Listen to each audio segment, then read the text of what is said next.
Hey everyone, in this video, I'm going to show you on how you can change or cancel automatic payments on your Chase application.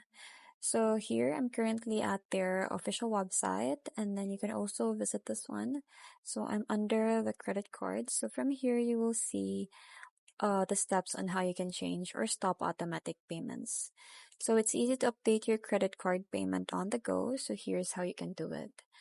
First, you just have to sign in. After signing in, choose the account for the card that you want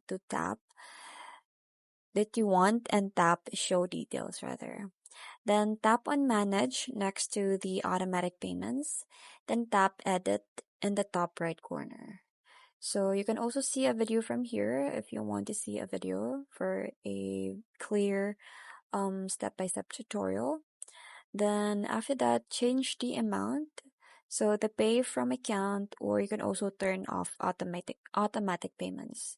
So tap on done, then confirm your choices.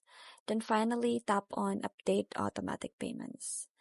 So that's pretty much it. That's how you can stop automatic payments on your Chase account. I hope you find this video helpful. Thank you for watching, and I'll see you in my next one. Bye.